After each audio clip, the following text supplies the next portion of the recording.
So I bought a whole pork loin the other day, and it needs to go in the freezer, not whole, because unless I'm having a huge party, which I don't really do anymore. Anyway, point is, for future meals, I'm going to make perhaps a roast or two, some thin pork chops, which I will show you how to cook probably later in the season, because what I'm thinking now is I'm going to focus on some stovetop meals because people don't really want to use their ovens when it's hot and humid out. I'm going to make some thick pork chops that we learned how to make on from America's Test Kitchen that they call Big Hawk and pork chops, which are friggin' awesome. And I was just about to cut it up, and I said, you know, I should do it on camera so you can see that it's not that hard.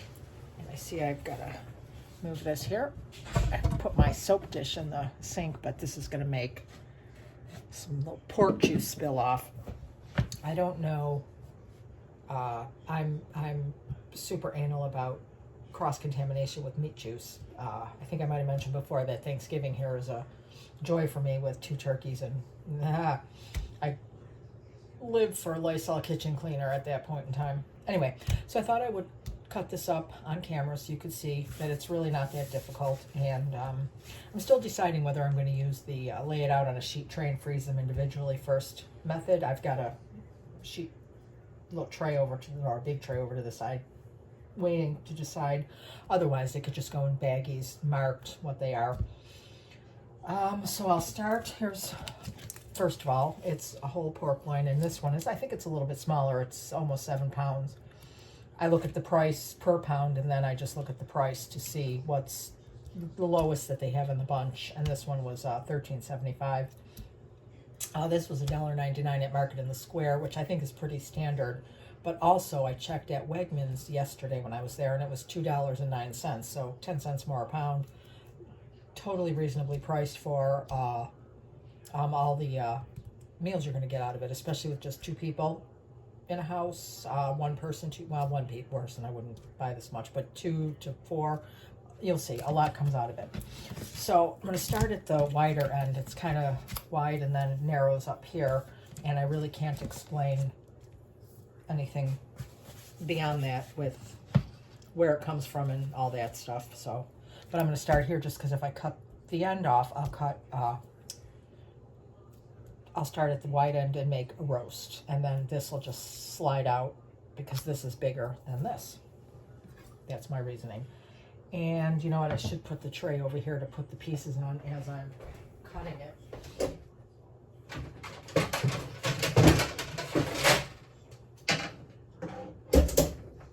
I'll get this little tray that's got sides. Again, this is just my own uptightness about pork and chicken juice and poultry juice, but I mean, you do have to be careful, but we all know that by now.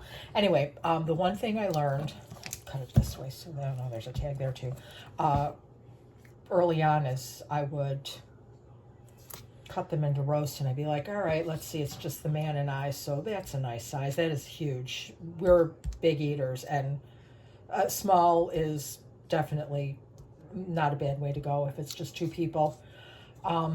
So, and leftovers, you know what, actually, if the roast comes out right, because I will admit the pork loin is the white meat pork, and it's a little more delicate, and I'm very good at making it dry. It's a struggle with the roast especially, but I have a few tricks that I don't know why they work, but they do. I might have heard it on a cooking show or something to keep them moist. Anyway, if you do make a bigger one, sliced really thin, the next day it would make a good sandwich, and it's the kind of thing that if you put it in the microwave, it's a little rubbery, so it's not awesome for leftovers, like to take a meal in a dish, in my opinion.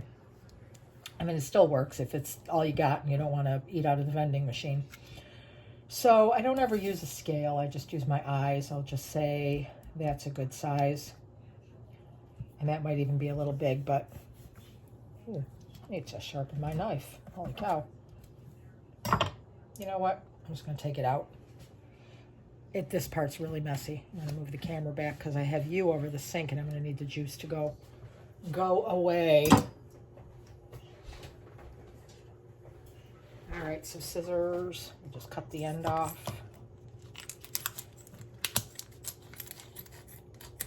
And throw that out. And then we could do this right into the sink for a minute. It's raw meat is so gross to me,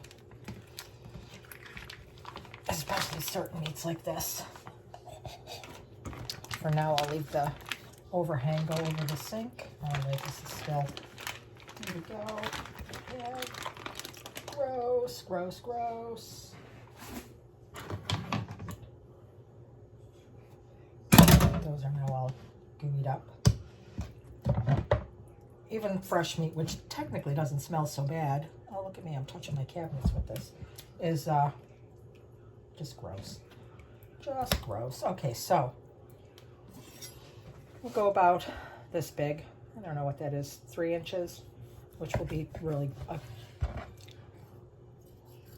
decent enough size of a roast for 2 people. And now summer's coming.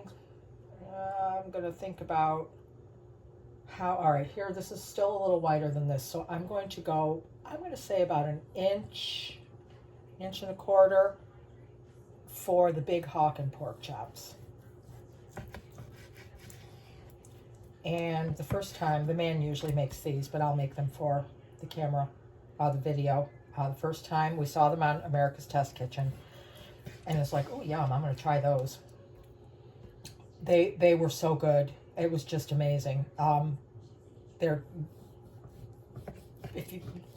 you have to pay attention. I made them one day for company, and I was talking and, you know, back and forth in the dining room and not paying attention to the time, because these are cooked on top of the stove, and they were dry. And I mean, they were they weren't edible. They were basically just edible. So I got 4 of those. That could be a meal for us. And now I'll do 4 more since summer's coming and they're good on the stovetop, as I said. I never really cook this kind of pork on the grill. Will occasionally do a tenderloin on the grill, but I don't know. The only pork I really cook on the grill is ribs, and that's usually for family gatherings, because quite frankly, I'm not a fan of ribs. Mostly because of the mess. They're just so messy, and then you're sticky, and I feel like I can't wash the sticky off for 3 days, and I don't like it. That's why I don't like eating a lot of food. If it just makes you messy, I can't deal with it. Okay, these I'm going to cut just into thin pork chops. The ones I will show you another time, because I think that filming this wasn't a good idea. I feel like I'm getting pork juice all over my phone and equipment. So how will come the Lysol kitchen cleaner? Anyway, back to topic. The thin ones I'll show you later, because they have to go in the oven, but they don't have to go in the oven for very long. And my goodness, they're very, very good. But they're, you know what? They're messy and labor intensive.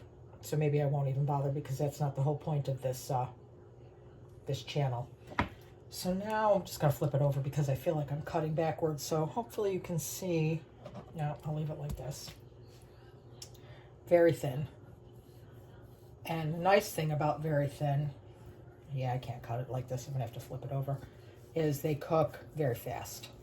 So although I've never tried, you know what? Maybe I'll try that. Although I've never tried, I would imagine if you season them up nicely and pan fried them, they would be a very quick meal. Yeah, maybe we'll think about that. I've been thinking about what's good on top of the stove. I don't really do a lot of on top of the stove cooking, aside from the basics, you know, eggs. I don't even cook bacon on the stove. Nope, that's a little thicker. All right. So anyway, then I'm just going to cut the rest of these thin. You can buy these also, by the way, if you have no interest in this, if it's making you go yucky right now. You can buy nice, evenly sliced chops at Wegmans, loin chops. And I honestly, I would wager that if you bought a whole loin and asked the butcher shop to cut it up for you, they would, because that store's just awesome, and you know that because you shop there.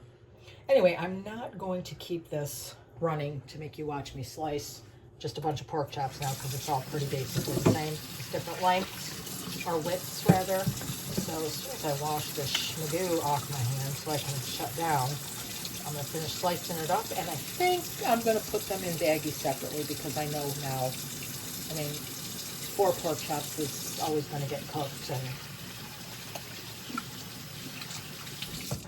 I don't see pork as malleable. That's not the right word. Like with chicken, I use that, as you probably have noticed, a lot more. So I need it to be a little more, what's the word? A lot more, whatever. Anyway, I think I'm just going to baggy, whatever I come up with this, baggy, put it in the freezer. That's how it goes. It doesn't take long, as you can see, because once I stop filming, another 2 minutes, the longest part here is going to be cleaning all this up, which I wouldn't have to do if I weren't filming, because I would do it like practically over the sink. So it's not even that gross when you don't have your telephone and stuff nearby and you aren't trying to maintain a clear stream of thought on what you're doing. It's very easy. It's very affordable. And if you have a freezer with the freezer space and some freezer baggies, now this is a lot of meals. And now that I'm looking at it, that's even a big pork. I might keep it for, like, if I invite my brother over for dinner or something. So then it's 3 people and that'll be fine. Anyway, there you go. Buying a whole pork loin. Far more reasonable than, doable than you might think looking at it in the freezer case, and very affordable.